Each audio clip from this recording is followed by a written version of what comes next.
Bonsoir à vous tous. Vous regardez Sahel TV. Tout de suite, c'est le journal dont voici les titres. Le chef de l'État, Mohamed Ould Abdelaziz, a dit lors de ses déplacements aujourd'hui à Nouakchott que le dialogue reste ouvert dans les mêmes conditions qu'auparavant et que l'opposition a le droit d'aller partout dans le pays.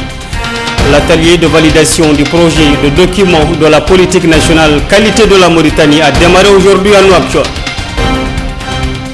Où en sommes-nous de l'égalité du genre? Les femmes mauritaniennes ont fait le bilan de leur parcours de l'indépendance à nos jours. D'abord, on s'excuse de ce léger retard dû à indépendant de notre volonté. Merci de nous rester fidèles et bienvenue dans ce journal. Comme je vous le disais en titre, le président de la République, Mohamed Ould Abdelaziz, a souligné que le dialogue reste ouvert dans les mêmes conditions qu'auparavant et que l'opposition a le droit d'aller partout dans le pays et de faire les contacts qu'elle désire. Elle est même en retard sur ce plan et c'est pourtant son droit le plus absolu, a dit le président. Il a ajouté que la Mauritanie a relevé en temps opportun le défi lié à la répercussion de la crise. C'est ainsi que le budget de l'État n'a connu aucun déficit, ce qui a mis le pays à l'abri des répercussions négatives de la crise économique mondiale. Le chef de l'État a tenu ses propos ce matin à l'issue de la visite qu'il a effectuée au niveau de certains services publics dans les deux wilayas de Nouakchott Sud et Nord. C'est un compte rendu de Mohamed Lamine Seydi. Nous sommes toujours prêts à ouvrir les voies du dialogue avec l'opposition. C'est ce qu'a affirmé le président de la République, Mohamed Ould Abdelaziz, à l'issue de plusieurs visites effectuées ce matin dans les quartiers de Tarhil. Ces visites visaient, selon les formules consacrées, à s'informer des conditions de vie des habitants et l'avancement des travaux réalisés par plusieurs départements au profit des populations de ces quartiers. C'est ainsi que peu après son arrivée dans l'établissement scolaire numéro 6 de Toujounine, première étape de sa visite, Ould Abdelaziz a fait le tour des classes et écouté des explications données par le staff enseignant sur les équipements de l'établissement scolaire et les efforts consentis pour en rapprocher les prestations des citoyens des quartiers de Tarhil. L'occasion pour le président de la République, après avoir pris connaissance des réalités, de donner des instructions dans le sens d'améliorer la qualité de l'enseignement et pour faciliter son accès à toutes les populations afin de contribuer à un développement durable dans ces zones. Ce collège, il faut le noter, a été créé en 2013 et comprend 5 classes pour 335 élèves, dont 190 filles et encadré par 12 professeurs, 7 surveillants et 3 autres agents.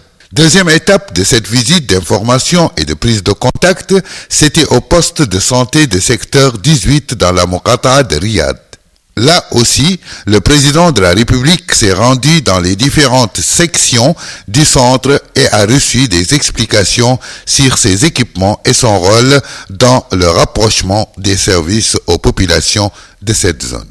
Le chef de l'État a demandé aux responsables concernés d'améliorer les services de santé et de garantir l'accès de toutes les populations aux services de santé de base.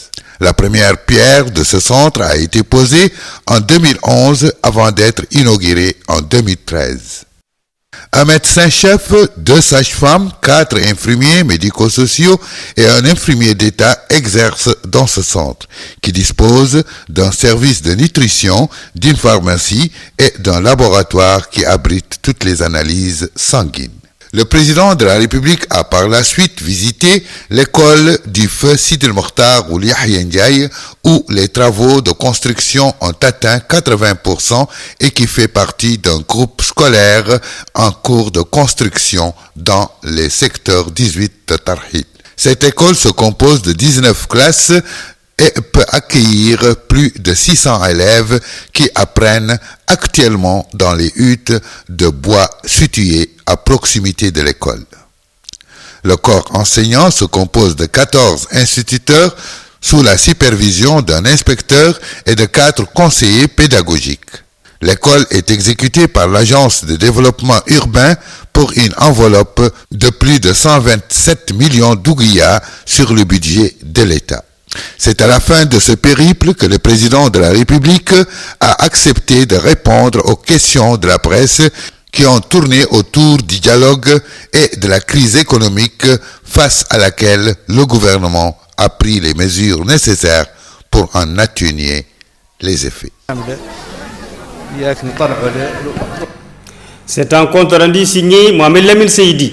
La ministre du Commerce, de l'Industrie et du Tourisme, Madame Nahamint Hamdioul Mouknas, a présidé aujourd'hui à la Chambre de commerce, de l'Industrie et de l'Agriculture de Mauritanie la cérémonie d'ouverture de l'atelier de validation du projet de document de la politique nationale qualité de la Mauritanie.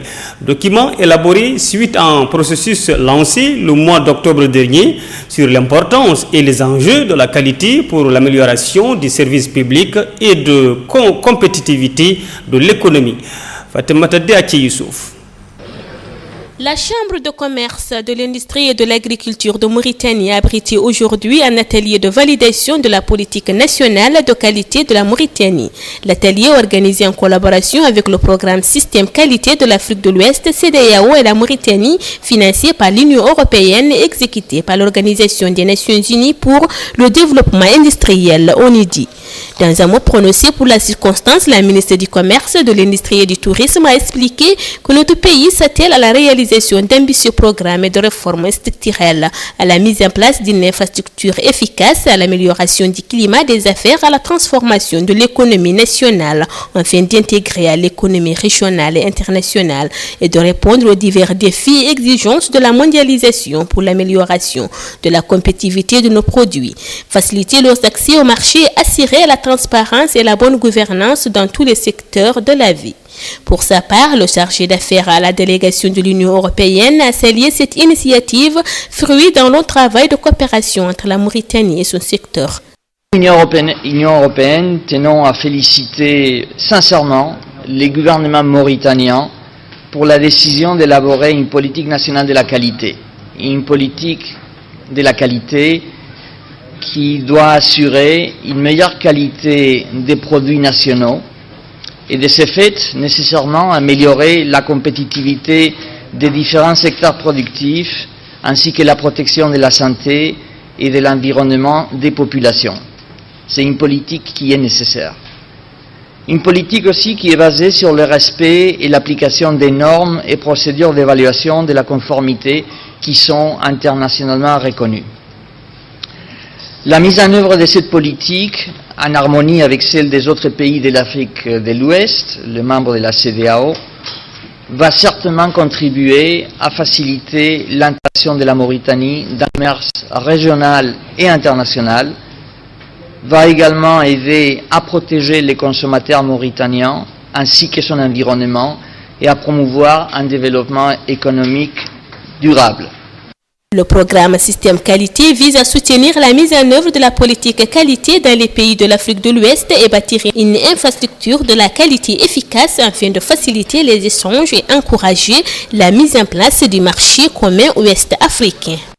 Cet atelier vise à fixer donc les regards et les repères pour les 15 années à venir par rapport au pilier de l'infrastructure qualité, à savoir la normalisation, la métrologie, la certification et l'accréditation, et ainsi que la promotion de la qualité bien sûr.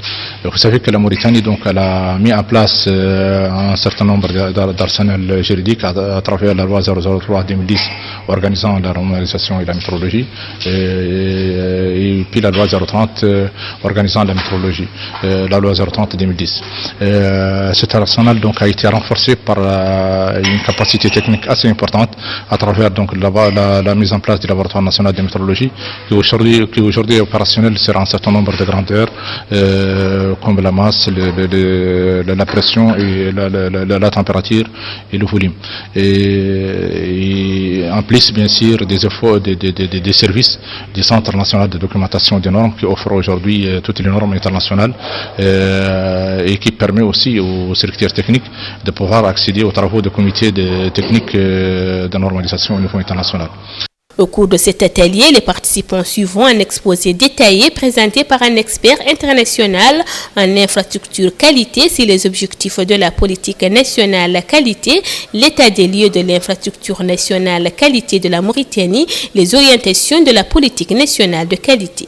Rappelons que les objectifs de ce programme est d'assurer la protection de la santé des populations, répondre aux exigences du marché en vue de résoudre les freins au développement, assurer que les biens et services importés ou produits sur le territoire national sont conformes aux exigences du marché local, régional et international et renforcer le cadre institutionnel, réglementaire et juridique, mais aussi renforcer les capacités des structures de la qualité des opérateurs privés et promouvoir la culture qualité. Les prix des lauréats de la 5e édition du concours de feu Yahya Ould Hamidoun ont été remis hier à Nouakchott lors d'une cérémonie qui a donné lieu à la présentation de l'historique des phases précédentes de cet important événement organisé par la commission de supervision du prix de feu Yahya Ould Hamidoun dans le domaine des mathématiques au niveau des cycles d'enseignement secondaire et supérieur. Le ministre de l'enseignement supérieur et de la recherche scientifique, Dr Sidi Ould Salem, a souligné à cette occasion l'importance accordée à ce concours en raison de son apport en matière du renforcement des capacités des élèves et des étudiants dans les matières scientifiques. Il a indiqué que feu Yahya Ould Hamidoun, qui a dignement représenté la Mauritanie dans les forums scientifiques internationaux, a fait des contributions significatives à l'humanité dans son domaine de prédilection, à savoir les mathématiques, contributions qui ont suscité l'admiration des chercheurs et penseurs du domaine. 214 étudiants ont participé aux diverses catégories de la présente édition, dont les filières mathématiques techniques préparatoires, l'Université des sciences, des technologies et de médecine, l'ENES, l'École polytechnique supérieure, l'Institut supérieur de comptabilité et de l'administration des affaires.